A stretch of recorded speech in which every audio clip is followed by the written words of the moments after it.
Oi pessoal, tudo bem? Sejam bem-vindos a mais uma série sobre MPS, Mapa de Programações do Subconsciente. O subconsciente, gente, lembrando, é aquela inteligência que opera por detrás da nossa personalidade.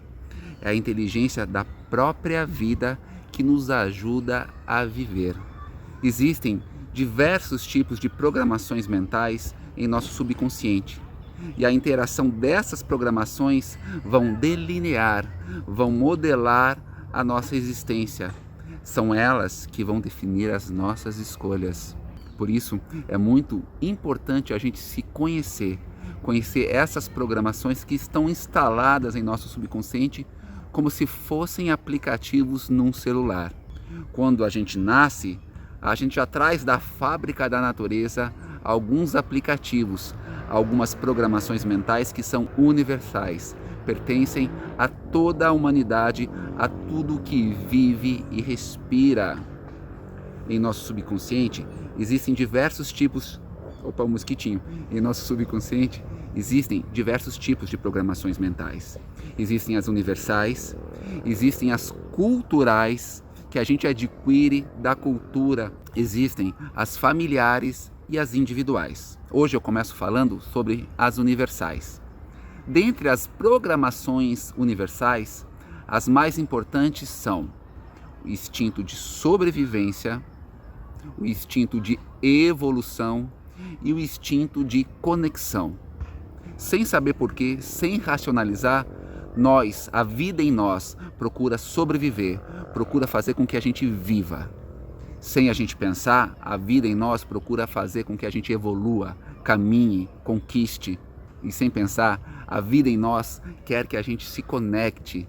Dentre essas três programações universais, hoje eu falarei sobre o instinto de sobrevivência, que é a vontade que a vida tem de permanecer viva. É o instinto de autopreservação, de autoproteção e que se manifesta também no nosso ímpeto sexual, na nossa vontade sexual, por causa da preservação da espécie. Esse instinto de sobrevivência opera também na nossa tendência ao agrupamento, em nos socializarmos, porque viver juntos, agrupados em sociedade, é mais fácil do que viver sozinho. Sobreviver junto é mais fácil do que sobreviver sozinho.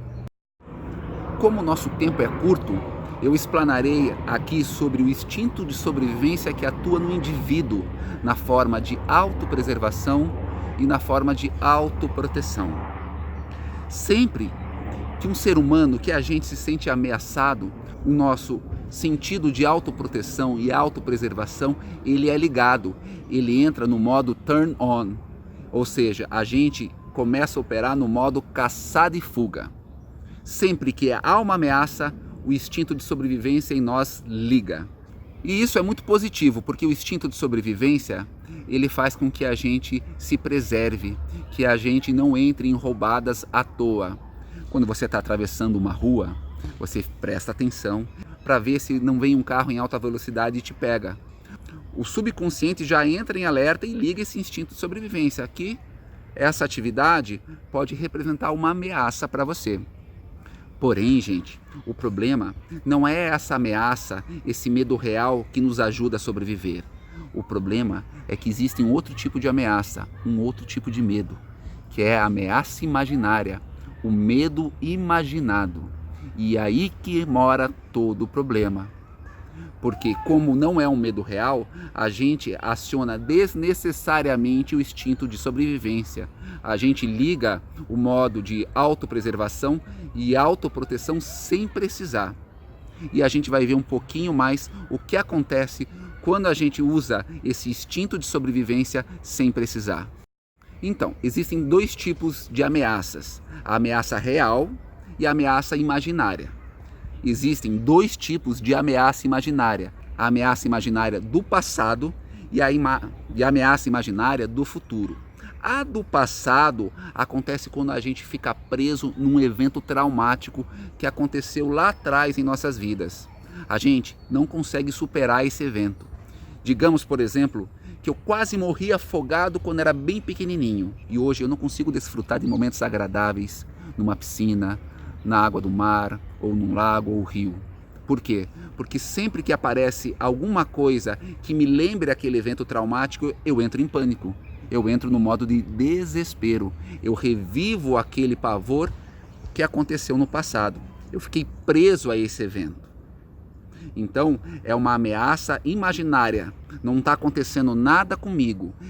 Ao imaginar uma situação na água, essa ameaça volta. Ela não é real, ela é imaginada. Algo similar acontece com a ameaça relacionada ao futuro, uma ameaça imaginária também. Quando, por exemplo, uma mente ansiosa, que a maioria de nós tem, imagina cenários negativos, é pessimista, sempre pensa no pior, o que acontece com essa pessoa? Quando a gente imagina algo negativo, a gente reage emocionalmente a esse cenário. Hormônios como cortisol e adrenalina são despejados no nosso sistema. E aquilo que era para ser usado de vez em quando, que a natureza projetou para ser usado esporadicamente em situações reais de perigo, a gente começa a usar constantemente, envenenando o nosso corpo, envenenando o nosso sistema. Dessa maneira, a gente acaba usando o instinto de sobrevivência de uma maneira errônea, não de uma maneira adequada. A gente precisa aprender a usar o instinto de sobrevivência a nosso favor e não contra. O que eu faço no meu espaço, no meu consultório, nas minhas aulas? É essa dica que eu vou passar para vocês agora. Como a gente tratar a ameaça imaginária do passado e a ameaça imaginária do futuro. Reprogramar o subconsciente, dar uma nova direção, dar um novo sentido àquele evento traumático que aconteceu no passado. É como se você dissesse ao subconsciente da pessoa o seguinte: olha, o perigo já passou, pode relaxar, fique tranquila. Quando o subconsciente da pessoa percebe que o perigo já passou, ela relaxa e se livra definitivamente do trauma. É uma verdadeira atualização, um updating do subconsciente. Isso funciona muito, gente. Várias pessoas já se livraram de seus traumas, já conquistaram uma melhor qualidade de vida com esse processo profundo e simples. Agora, vai a segunda dica de como tratar essa ameaça imaginária agora relacionada ao futuro. Num ciclo destrutivo, a pessoa está tão habituada a inconscientemente formular cenários negativos que ela reage emocionalmente. No seu corpo, no seu organismo, é despejado constantemente hormônios que foram feitos pela natureza para serem usados de vez em quando. Isso faz com que a gente envenene o nosso sistema, fique mais ansioso e retroalimente o pensamento negativo. Como sair desse círculo vicioso? Fazendo ao contrário, fazendo a roda girar no outro sentido. O pulo do gato é o seguinte: aqui no meu espaço eu tenho um grupo que eu chamo de o cultivo do coração, que funciona da seguinte maneira: a gente começa a imaginar cenários positivos, ou de algo que você deseja intensamente que aconteça, ou de alguma experiência positiva que aconteceu com você e que você revive no momento presente. Ao fazer isso, a gente inunda o nosso corpo com emoções positivas, e as emoções positivas trazem consigo hormônios positivos também, ocitocina, serotonina, dopamina.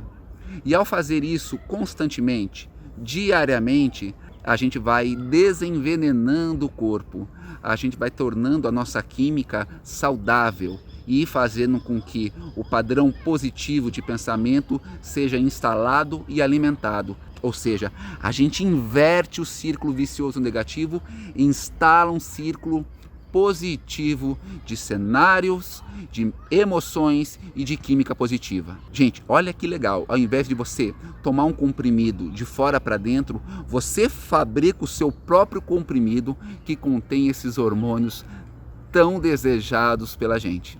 Então fica a dica aí, tratar as ameaças imaginárias do passado com a reprogramação mental, com a reprogramação de crenças, dando um novo sentido a ela, e tratar a ameaça imaginária do futuro através do cultivo do coração, criando cenários, emoções e uma química positiva dentro de você. E mais uma coisa, se você quiser ficar muito atento e usar o seu instinto de sobrevivência, de autopreservação e autoproteção na hora certa, eu recomendo a prática do yoga.